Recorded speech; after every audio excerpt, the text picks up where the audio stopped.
So the next movie I watched is called A Cat in Paris, which is an animated movie I found on the Criterion Channel. Uh-oh. That was a long pause. Like all movies, it's not very good. It doesn't really work. Is there a cat? There is a cat, and it takes place in Paris. So truth in advertising, at least. This was sold as a cat who lives two different lives. So during the day, the cat is the house pet of a little girl, but at night runs with a cat burglar. I'm like, okay. Like a cat. A guy who sneaks burglar? into an actual dude and just follows him around. I don't know when this cat sleeps. I guess during the day. But I was gonna say they have 20 hours of shut-eye to get in. So I don't know. It sounds simple, but it's actually really complicated. Okay, so the little girl, her mom is like a police inspector, and her husband was killed by a gangster, and she has not been taken off this case, I guess because she's the boss, although she really should not be on this case at all. Yeah, no. So she's trying to find the gangster who killed her husband and, her daughter's father. And so... Does everyone have an accent? Well, it's in French, so yes. Oh, it's in French. Okay, that's cool. Well, because I could see Disney doing yeah. All have American accents, even though it takes place in France. With people going, oh, yeah, that's just every now and then they have a croissant, and you're like, oh, yeah. Yeah. Look, beret, croissant. Look, they're wearing a beret. France. And they have a baguette in their tote. We're good. So the housekeeper turns out to be the main squeeze of the gangster who killed the husband. Because does she know the housekeeper? Does she know that her beau is a baddie? No, they don't. Okay, continue. And so the cat ends up steals a jewel and then brings it back home. And so now the cat and the cat burglar and the girl are on the run from the gangster who killed her father, and the mother is trying to track down the cat burglar because she thinks he kidnapped her daughter, but he's just trying to keep her safe from the gangster whose girlfriend is the housekeeper who, and it's like, oh Jesus. It's surprisingly dense for a cartoon about a cat. What year is this? 2010. So fairly recent. Not a fan of the art style. It's consistent. I'll give it that. But it's very. Did you ever see? It seems to be a popular style in French animation, at least. Did you ever see the Triplets of Belleville? I knew you were going there, and yes. It's that kind of anime, not as refined as that particular movie, but it has that sketchy looseness to it.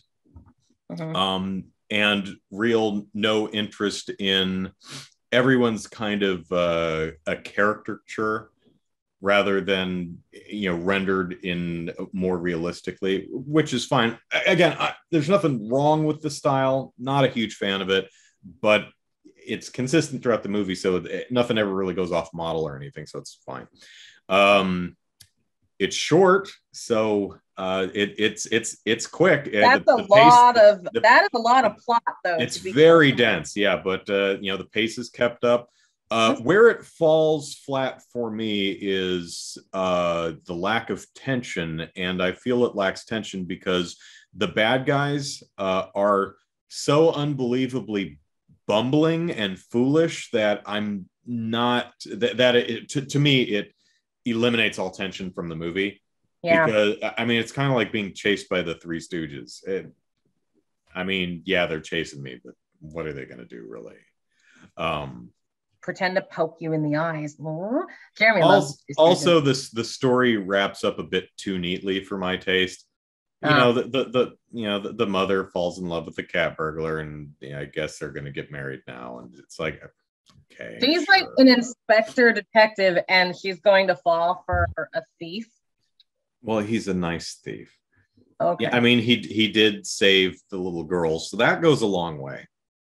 I hope he decides in a new career path. Yeah. Also, either see. Well, no, we'll talk about that later. But I was thinking about a movie that I've seen that you haven't, so it doesn't matter. Okay. I thought it'd be funny if she's like, "Oh, thank you for saving my girl. Now I'm putting both you and the cat in prison." Right? Like that's yeah. Maybe we can. Maybe stole a jewel. Maybe we can hook up when you get out in 20 years. There you go. There you go. So yeah, it's not great. I mean, there's some interesting stuff in it, but yeah, basically it was just kind of boring because I felt the last half of the movie is really a chase scene, and again, there's just no tension because I don't feel like any of the characters are in any danger from these completely bumbling, goofy, incompetent bad guys. So, oh well. So there you go. Yeah, so what else you watch? So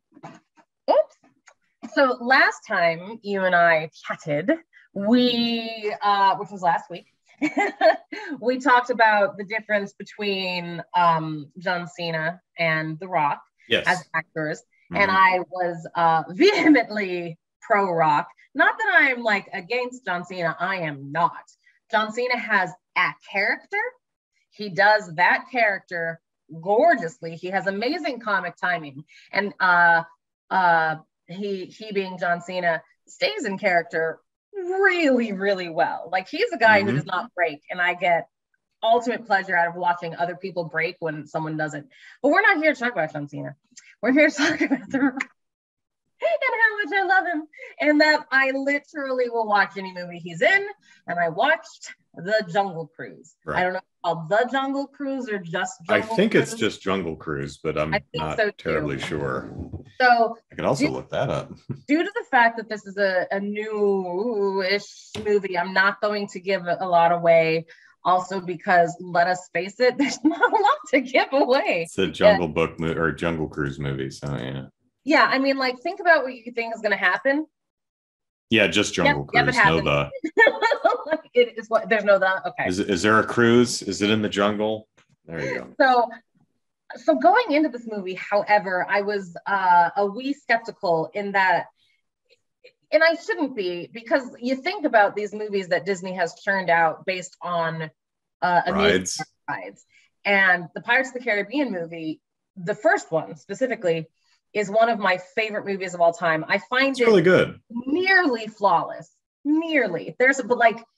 It's truly fantastic. Yeah, I quite liked it. It's a great movie, and it's just based on a ride. So like, I don't know why I went into Jungle Cruise thinking like, how do you make that something? Which really is they just, what makes it work is they just took the basic premise and setting of the ride and told a story in that world rather than specifically try to adapt, at risk of repeating a word, the specifics of the ride. Although specifics of the ride are sprinkled here and there just as Easter eggs and fun nods, but really, yeah. So the first 10 minutes of and then they changed the ride to match the movie. Yeah. So the first 10 minutes of the movie is literally the ride, kind of, but done. Oh, with showing the hippos in the backside of water and stuff like that. But done in such a fantastic way. And it's The Rock who's giving the tour, and he's doing and making stupid jokes. That's perfect for him. He makes the best worst jokes, because I love a bad, like, there's if you want to tell me a smart joke, I won't have it. As a promotion all the way. As a promotion for the movie, they should have just paid Dwayne Johnson to just be a boat tour guide on the Jungle Cruise at Disneyland for a day. Come to Disneyland. Dwayne Johnson's He's gonna do more all damn day. His jokes are so terrible, and I love them so much throughout the movie. And I have to wonder, like, how many were written and how many were like him, or not just how many were him or how many were script, but how many different versions they had. That's what I meant. Like, how many? Like, I can only imagine, because I mean, I'm just dying because they're so dumb. They're so dumb. They're such terrible jokes, and I love them so much. I have a worse sense of humor. And Emily Blunt is so cute in it, and I mean, she's a cute patootie, anyways. So yeah, they the first 10 minutes is definitely the ride, and I'm like, all right, you have me. I'm now here. I am now here for it. I'm here for the rest of the movie. Take me away. And they do. And yes, there are some very obvious, like, you know, some holes that you could, you know, jump through. And you're like, huh. Maybe bring a truck with you. Yeah, there's exactly. So there's a few things that you're like, I mean, you're not just suspending your disbelief. I heard the movie. It out to dry. I heard the Jungle Book. I'm sorry, Jungle Cruise also, and this is big. I hear the Jungle Cruise features Disney's first gay character. Again? Yeah, another one. So how is Disney's 15th first gay character? Great, probably the most, you know, very, very progressive Disney. He is very so he's the brother. Does he have one offhanded line about having a boyfriend back home and that's it? No. So I'll explain him, and it's getting better. Baby steps. It's baby steps. So he is the brother of Emily Blunt's character, and he is a wee bit of a dandy. So he's very proper. You know, he's also British, so there's that. So he's very proper, and he's you know, always dressed very well. And so they go on this cruise, and it's very akin to in Spaceballs, where they have all the luggage that Princess Vespa needs. Mm-hmm. So they're loading the cruise, and it's terrestrial strength hair dryer, and I can't live without it. Yeah. So he has those, and like, so they're loading it on one side, and Dwayne is like throwing it overboard on the other side because he's like, too much weight. And he's like, oh my gosh. And so, the Rock picks up one, and he's like, and it like jingles, like, what the hell's in this one? And he goes, that's the alcohol. And he's like, oh, okay, well, this one we'll put here. And so he's a little too proper for his own good, and he dresses for dinner, and he's just a little, you know, mm-hmm. And which I do, by the way. Like, I have my pinky up all the time. This is who I am. Me too, just because I've got big hands. And they don't fit, you know. I do have huge hands. They're so big. And then at the end, not at the end, but somewhere in the middle, he and The Rock are having a conversation about, like, you know, why do you come with your sister on all these things? And he's like, well, I come to protect my sister because, you know, I'm the brother and that's what I do, and blah, blah, blah, blah, blah. And he kind of has a sweet monologue about how his lifestyle isn't approved of. He never says that he's gay. He never said, I can't recall, but he never really talks about being gay or this. He just says, I'm gonna guess the movie takes place like maybe early 20th century, something like that. Yes, like okay.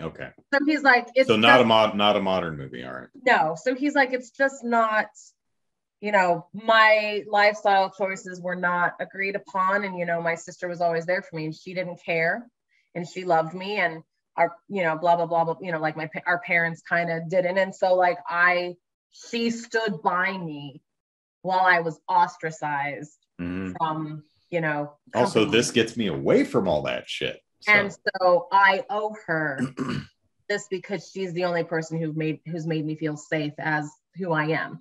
And that was sweet. Very much. But like, is he Is he being particularly vague about it, or Well, you know what he's talking about.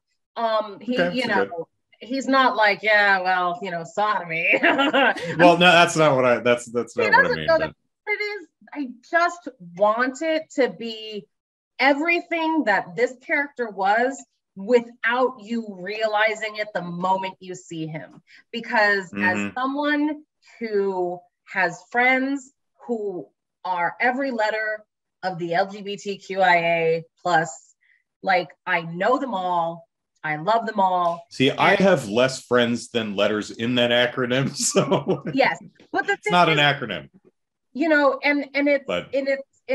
It's one of those things that actually, does that count as an acronym or not? It's just a collection of words. Does an acronym have to actually be a phrase? I don't know. It doesn't matter. An acronym, do you have to be able to pronounce it if it's an acronym? I don't think so. But I think it actually has to be a contiguous phrase rather than just a collection of words. Oh, interesting. I don't know. Let me look it up while you talk. Anyways, I just wish that it was the same character and everything was correct or everything stayed the same, but he was just a guy and there wasn't anything fancy about him. Like, just take a little bit, just all they needed to do was take it down a moment. And then his conversation with The Rock would have been so much more poignant, because we the audience from go are like, oh, her brother's gay. And we don't realize why he hangs out with her so much until later. But like, I just wanted to be like, here's the brother. This is the brother. And he's just doing his brother thing. Because like I said, there are tons of homosexual people out there that, yes, unfortunately, or fortunately, it doesn't really matter. But like, yes, there are tons out there that when you meet them, you think, oh, this person is probably a, homosexual or whatnot, because of certain stereotypes and generalizations that we of the world has made. And a generalization / stereotype would not be a stereotype if it wasn't sometimes true. But guess what, people? It is not true across the board. There are tons and tons and tons of wonderful people out there that you'd never know, because it's none of your goddamn business. And that's what I want. I want that. You remember when we were at Hamburger Mary's? You are not. and the waiter, like, I ordered a hamburger and the waiter instantly clocked me as straight. It's funny. I'm like, I'll have the Hamburger Mary, which was actually the name of the house specialty hamburger. Yeah, and I think it's so funny because I think they looked at me and they went, "Oh, he is so not gay." It's exactly what he did. I say, and you, sir, and I said, I'll have the Hamburger Mary, and he looks at me, and I'm looking at him, and he looks at me, and he turns to you and goes, "Oh, he is so not gay." I'm like, I just ordered a burger. That's all brother did. That is all brother did was order. But it was quite charming. This guy orders food straight. How do you even do that? Yeah. I didn't know that was a thing. You're such a stereotype, brother. I know, seriously. So I looked up acronym, and typically an acronym doesn't have to be like a phrase, but generally speaking, an acronym is something that you can read. Yeah, you can pronounce. Right. It's something like you can't really pronounce LGBTQIA plus. How do you pronounce plus as a word? So it would be more of an initialism than an acronym. But it's a sort of abbreviation. So okay, there you go. Not that any of that matters at all. No, we're just yes. I think they get closer every time with that kind of a character. Mm-hmm. And there you go. So yeah, without giving too much away, we talked about that character. It is a delightful film. There are some, big old holes to drive your truck through. Mm-hmm. And you know what though? When those holes, you're like, that's cool. You don't mind driving your truck through them. You're like, that's cool. I'll find out what's on the other side. We're good to go here. Like, it's just one of those. The Rock is on the other side of that hole. Oh, I'll drive this truck through that plot hole to get to the Rock. Sure. I'm coming, Blaine. Sit tight, Dwayne. We're coming. So yeah. So there you go. You too, Emily. Oh, she's. So how do what's the chemistry between Dwayne Johnson and Emily Blunt? They work well together? Yes. Oh, really? Great. It's stupid good. Like it's so good. It's pretty good. they're very funny. She's a funny like person anyways. I find her fat because she can go from what is that Kill Die Repeat movie with Tom Cruise or whatever? Edge of Tomorrow. There you go. Which I've not seen. And she's like this badass, like, powerhouse.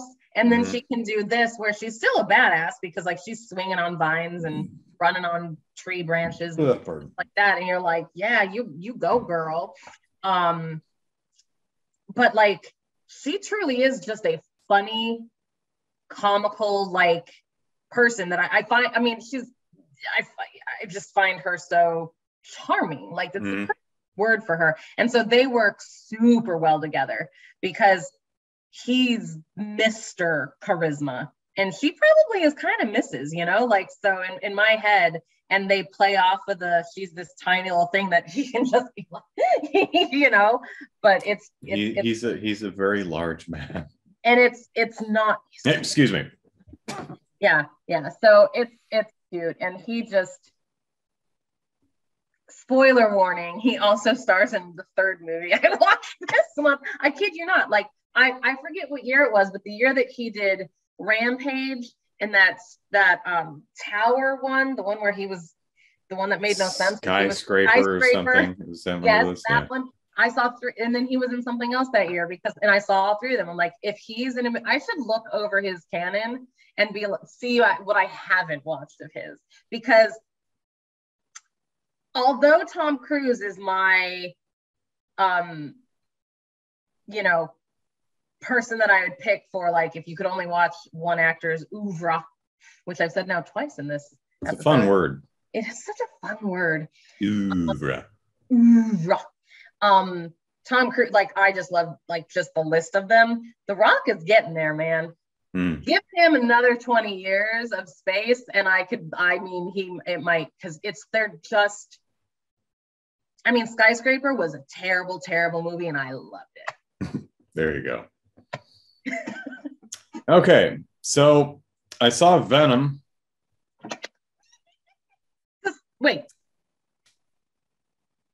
Which one? The first one. Oh, never mind. I'll stop. Okay, please tell me how bad this movie was. Like all movies, Venom is bad, so it's in good company because all movies are bad, of course.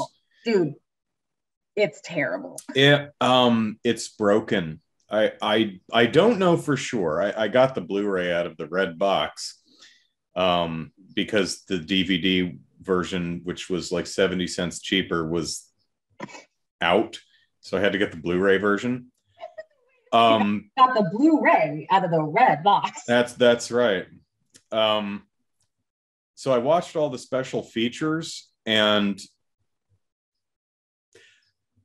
I can't think of another movie where the production fillet itself with such disgusting enthusiasm for like the run for 90 minutes of behind the scenes interviews and with the directors and cast. Oh, this is a great movie. It's a wonderful production. Everyone loves the character. We bring so much to it. And it's like, I'm getting really uncomfortable with this self-congratulation. I mean, I've seen EPKs, the electronic press kit stuff is all fluff. This is just gross. But what I was looking for was maybe some insight into the production, because the movie feels like they were going in a completely different direction at first and then changed their minds and then said, Tom Hardy, I need you to use your massive amounts of charisma to drag this stinking corpse of a movie over the finish line. So brother and I talked about this movie a bit ago. over the phone because I had just seen the second one, which we'll talk about next month. And to be clear, I don't think buddy comedy was a bad idea. Right. But they needed to start from there, and it doesn't feel like they did, because this movie just doesn't have all the parts to make that work. Yeah, but it was funny because brother says over the phone to me, we were talking about this first movie just very, very briefly, and I said, yeah, Tom Hardy carried that movie. He says, I don't think he carried it. I think he dragged it behind it. Yeah, yeah. And I was dying because I'm like, he's like, come on, movie, I'm fun. We can do this. And it just painted this picture in my head that I'm like, that's exactly what it was. Because it was. I haven't watched it for a bit, but it is like, they have no idea what they want to say with it. They're like throwing everything. Like, do we want Venom to be a origin story? Do we want it well, to be also, a I don't think they story? knew what tone they were going for. Do we want it to be a bloody, violent, R-rated monster movie about a monster that bites people's heads off? That feels like where they started from, and then the studio got squeamish and said, oh wait, R-rated superhero movies can't sell. What about Deadpool? Oh, that doesn't exist. Deadpool 2? No. Logan? No. All right. And they got cold feet and then switched to a buddy comedy idea, which again, I think is a fine idea, but it's fine, but make a choice and stay with it. The bad guy sucks because I'm not terribly clear on what his plan is. It's like I found an alien goo, and I'm going to use the alien goo to make a spacesuit so that we can live in space, maybe? Kind of? I don't know. And now the main alien, I don't know what the plan is here. And also there's a bunch of stuff that's just done wrong. Like there's a sequence where Eddie Brock is tied to a chair. And the bad guy is in human form. We already know he's possessed by the main alien symbiote. Mm-hmm. We know this. The movie just told us this, like the scene before. Mm-hmm. And so he's got Eddie in a chair, and then suddenly he bursts out into riot alien form. It's like, oh my gosh, he's actually an alien symbiote. It's like, yeah, we know. You already told us this. The whole thing is staged like that's supposed to be a huge surprise. Yeah. Because there's two ways to do this. Only two. I am a perfect movie critic, so there's only two possible ways to do this. One way is what I think they were going for, and like an original cut, this was supposed to be a surprise, because everything about the direction of this scene tells me that the audience was not supposed to know that this guy had an alien symbiote, that when he hulks out, so to speak, that was supposed to be as big a surprise to the audience as it was to the character. But then the whole thing got stuffed in a blender and scenes got all over the place, and so the scene doesn't work. The other way to do that is the audience knows, but Eddie doesn't. So it creates tension. So you can play it where Eddie's needling the guy, and the audience is like, oh, Eddie, don't do that. Oh, no, Eddie. Oh, if only you knew what we knew, you wouldn't be doing, don't do that. Oh, this is going to be so bad.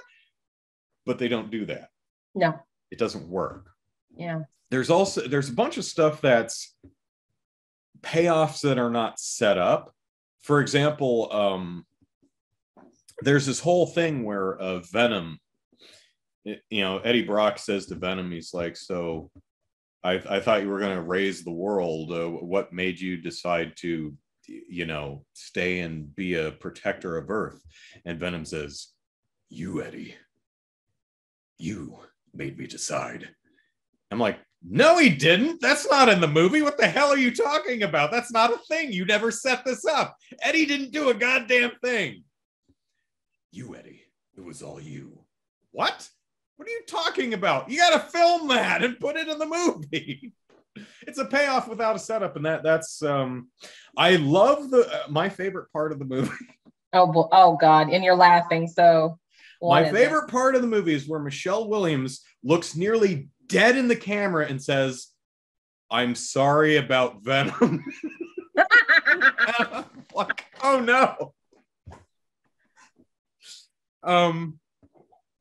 She's saying it to Eddie in context that as she thinks that Venom sacrificed himself and is dead. Right. So she's talking to Eddie and I'm sorry your friend has passed. But it's a the camera's shooting Eddie and then shooting Michelle Williams, shooting Eddie, shooting Michelle Williams, and the eye line is pretty close to the camera. And she says, "I'm sorry about Venom." I'm like, you should be. You should be. You should feel really bad about it. I don't think it's Michelle Williams' fault, but yes, you should be sorry. You should be. I will give the movie credit in a couple regards. Mm-hmm. There are some moments that are genuinely absurdist and funny. Mm-hmm. Tom Hardy's charismatic as all hell. Oh God! When they're trying camera on the man, and it's fine. The buddy comedy thing is a good idea that could work. Whenever Venom bites someone's head off, it's not shown, but it's clear that someone got their head bitten off. Right. I appreciate that.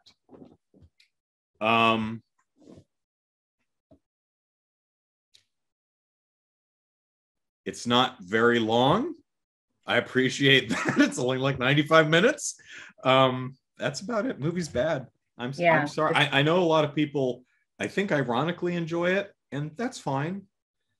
But I didn't. I didn't like it. I thought it was just bad. I never thought it was boring. I found it such a mess that it was kind of fascinating. I didn't think it was good. Watching it and thinking like, I have no idea what's happening. Yeah, it's very muddled. Yeah, plot wise doesn't make much sense at all, and it feels like a movie that's just been ripped apart and sewn back together and restarted in the middle of production. So yeah. So enough said about that. Let's talk about our next movie, which is Ghostbusters Afterlife. Oh God, I'm so concerned about this moment because I'm seeing it this week. So let's talk about that next month when we've both seen it. Okay. Instead, let's talk about my last movie for the month. Okay. Venom, Let There Be Carnage. It's so good, though. It's so good. Okay, please go. I didn't like it. Okay, please continue. I I didn't like it in a different way. I thought it was just boring. The biggest... what I appreciate is, at the very least, they knew what tone they were going for from the beginning with this one. They started from we're going to do the odd couple with Eddie and Venom. Yep. And that's fine. It's at least the plot is a bit more coherent. I just found the movie mostly boring. I was mildly amused with all the Eddie and Venom stuff. That stuff kind of works. The biggest problem with the movie with me is it has 3 villains. I don't know why I'm not holding up 3. 3 villains. 3 villains. 1, 2, 3. 3. 3 villains. I can do this. There you go. Everyone can do that. Cool. All of which are manifestly uninteresting. I thought Carnage was boring. I thought Cletus Cassidy was boring. And I thought Sonic Boom Woman. Naomi Harris?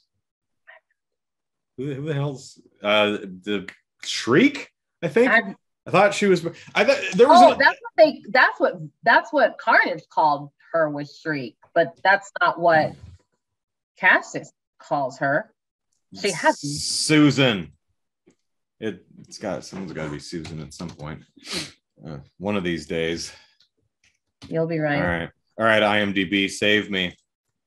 Well, I got the actor's name right, Naomi Harris. Francis Barrison. Oh yeah. and Okay. then I think Shriek is the superhero's name. Yeah. I Anyway, believe you are. that's an interesting dynamic. Her power harms Carnage. I think that's a really interesting idea. But I found all three characters just utterly uninteresting. Well, like they are. Like there's no. I also, for me, and so this will take. I'll let you know. I watched it already. This one. I didn't. I liked their beginning, like love story, if you will. Mm-hmm. Like when they were kids. I'm like, oh, that's sweet. But also, like, how did she get this power? Like, nowhere in this universe, other than the symbiotes. She's a mutant. But like, well, yeah, but they didn't really have like. True. I don't know. Yeah, it's not been introduced. Mm-hmm. Mutants weren't introduced, and like, so when she comes at like, and that's fine. Yes, I've seen enough of these movies that like. I guess mutants are a thing in this world. I don't know. But they weren't yet. Yeah. Like, it's never been discussed. So it took me out from the world of Venom feels like superheroes don't exist in it. Exactly. Superheroes and supervillains don't exist. So it's kind of weird. Because it's all the symbiote is the reason any of this is happening. Yeah. So, and as we know, Venom is in the Spider-Man universe. So you know, which we've heard, but like there was a moment that I'm just like, I get it, but it didn't fit she didn't fit for me. So for me, it was the Felix and Oscar show all the way made it for me. There was a sequence, maybe 12-minute sequence leading into Act 3 that I genuinely thought was firing on all cylinders. And it's the bit where Michelle Williams is trying to track down Venom and tracks him down to Mrs. Chen's grocery store, and that argument that they're having across I'm like, this right here, this is gold. Yeah. I'm loving this. I love yes. And that was about it. The action's clear. The plot is follow a bull. If not particularly interesting. One of my biggest problems with the movie is again, I did not give the slightest shit about any of the three characters. Also, Eddie Brock is a terrible journalist. Like, yes. He's genuinely bad at his genuinely job. Terrible. Like, the movie presents it like he's actually a really good journalist. No, he's not at all. He's kind of an idiot. Like, yeah, he's terrible. Genuinely stupid and bad at it. Venom's better at it than he is. Yeah, he's like, I'm doing your job. Yeah. It's like, exactly. Yeah, you are. Yeah, you are. Well. So I will end us because I know that you have things to do shortly-ish. Yep. Last movie. Red Notice. Oh, right. Yeah. Yes. Which is The Rock and Ryan Reynolds and Wonder Woman. Gal Gadot, yep. Right.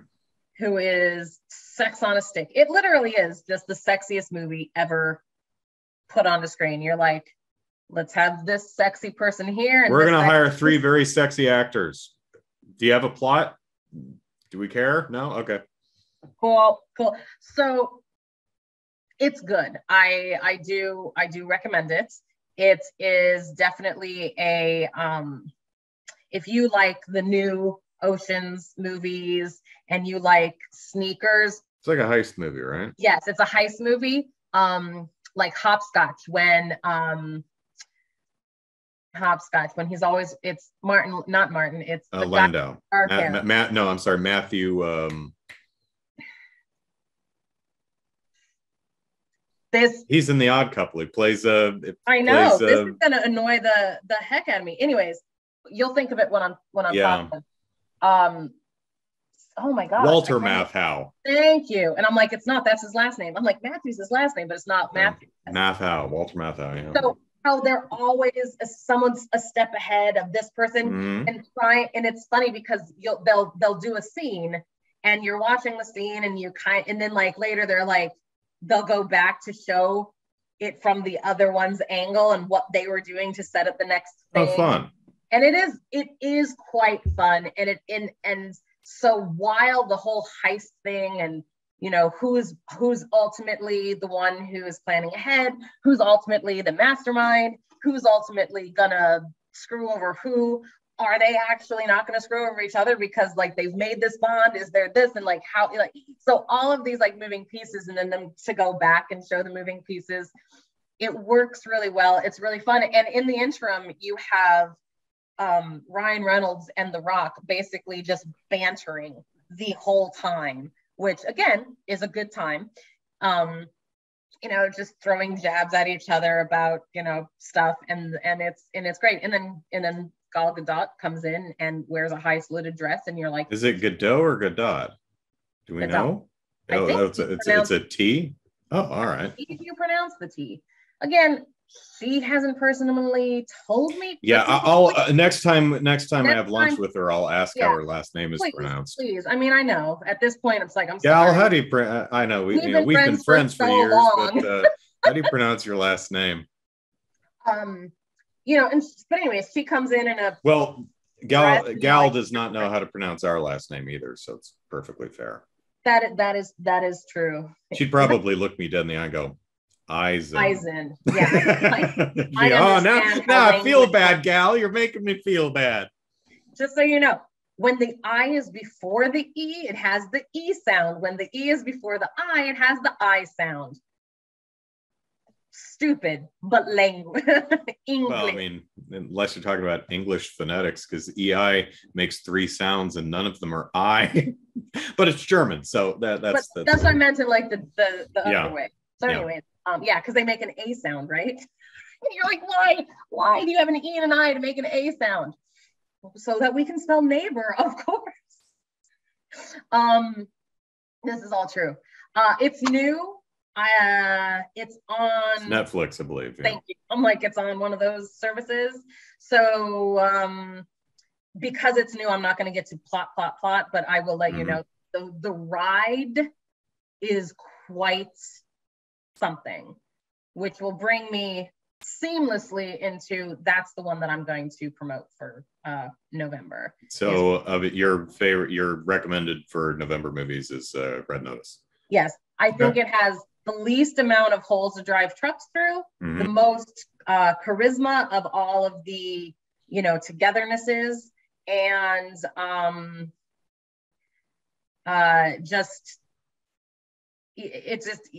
there's not, to me, when you leave it, there's nothing that is going to change your world, except your world has just been delighted for a while. Yeah, I've been smiling for the last 2 hours. That's all I need. There you go. So 3 sexy people running through action adventure for 2 hours. Hey, great. Yeah. All right. For me, I would recommend Shang-Chi because the rest of them are not good. Terrible. I can't handle. Sorry. Shang-Chi is good. So I mean, like, I will admit, like, that's a great recommendation. It's a fun movie. I enjoyed it. So yeah. So what would you not recommend? See, now this one's hard for me because the other two are pretty good. But because I'm just such a Billy Crystal enthusiast, like, he was what brought me the love of the Oscars and everything. I'll say I won't recommend Jungle Cruise because even though it's fun, there's nothing new. It's not a new movie. You've seen it. It's there. It's not bad. It's just, there's nothing that it's going to give you that makes you go, oh, well, there's nothing different. It is. And those holes that you drive, the big old swimming pools of plot holes, they're a part of me that I'm like, by the way, that's not how physics works. So I would say if you're going to miss one. Dwayne Johnson's like, I am stronger than physics. Exactly. Like at a certain point, I'm like, I understand that you want this to be like edge of your seat, like, oh my God, how are they going to get out of this? But like, they literally in life would have died. Yeah. So many times. Yeah. So many. So, movie I would not recommend. All the rest of them. I wouldn't recommend anything. Nothing I watched in November. Just don't watch any of them except Shang-Chi. Don't repeat Brothers November. Yeah. If I had to, yeah, I think it would be between the Venom movies. I don't know which one it would be though, because Venom 1 is broken, but I found the way it was broken kind of interesting. Okay. And the second one is at least had was cohesive and had a vision that they started with and followed through with. But I also just found it boring. But yeah, you didn't care. I'm not sure which one I also spoiler, I didn't like Ghostbusters, and I saw it with I saw Venom 2 right after Ghostbusters. So being really bummed out by not liking Ghostbusters probably affected my mood. Like if I had seen Venom 2 first, I might have enjoyed it more. So yeah. I guess we'll go with Venom 1 if I had to pick. All right. So, I can agree with that. There we go. There you go. So that's it. I need to now in 5 minutes switch to our Sunday stream. So that's it from us. Thanks for watching. And I know it's difficult because all movies are bad, but do your best to enjoy them. Go watch Red Notice. Not right now. Play a video game. Then watch Red Notice, and you'll be like, okay. Yeah. All right. See you next month for more monthly movie mini reviews. Take care, everyone. Bye. Bye.